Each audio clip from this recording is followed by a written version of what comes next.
ଶ୍ରୀମନ୍ଦିର ଚାରିଦ୍ୱାର ଖୋଲିବା ପ୍ରସଙ୍ଗରେ ମୁହଁ ଖୋଲିଲେ ଶଙ୍କରାଚାର୍ଯ୍ୟ ନିଶ୍ଚଳାନନ୍ଦ ସରସ୍ୱତୀ। କହିଲେ, ମୋତେ କେହି ପଚାରୁନାହାନ୍ତି କି କୌଣସି ପରାମର୍ଶ ମୋଠାରୁ କେହି ନେଉନାହାନ୍ତି। ପ୍ରଶାସନ ଉପରେ ମଧ୍ୟ ଅସନ୍ତୋଷ ବ୍ୟକ୍ତ କରିଛନ୍ତି ପୁରୀ ଗୋବର୍ଦ୍ଧନ ମଠର ଶଙ୍କରାଚାର୍ଯ୍ୟ ସ୍ୱାମୀ ନିଶ୍ଚଳାନନ୍ଦ ସରସ୍ୱତୀ।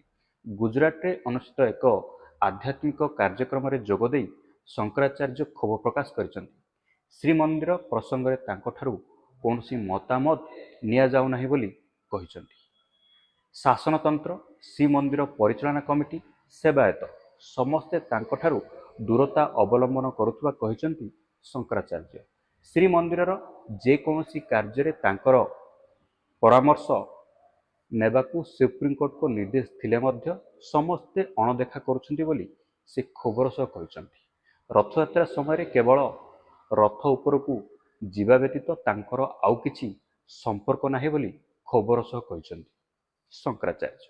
ସେହିଭଳି ଶ୍ରୀମନ୍ଦିର ଚାରିଦ୍ୱାର ପ୍ରସଙ୍ଗରେ ସେ ମତ ରଖି କହିଛନ୍ତି, ଦକ୍ଷିଣ ଦ୍ୱାର କେବଳ ମୋ ପାଇଁ ଖୋଲିପାରେ, ସମସ୍ତଙ୍କ ପାଇଁ ନୁହେଁ। ସନାତନ ଧର୍ମର ଗରିମାକୁ ନେଇ ମତ ରଖିବା ସହ ଶଙ୍କରାଚାର୍ଯ୍ୟ କହିଛନ୍ତି, 32 ବିଦ୍ୟା 64 କଳାର ବିକାଶ କେବଳ ସନାତନ ଧର୍ମ ଦ୍ୱାରା ସମ୍ଭବ।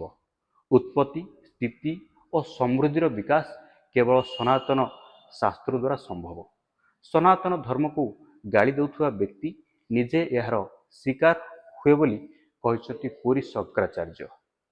ତେବେ ଶଙ୍କରାଚାର୍ଯ୍ୟଙ୍କ ଏଭଳି କ୍ଷୋଭଭରା ମନ୍ତବ୍ୟକୁ ନେଇ ଶ୍ରୀମନ୍ଦିର ପ୍ରଶାସନ କିମ୍ବା ସେବାୟତଙ୍କ ପକ୍ଷରୁ କୌଣସି ପ୍ରତିକ୍ରିୟା ମିଳିପାରିନାହିଁ।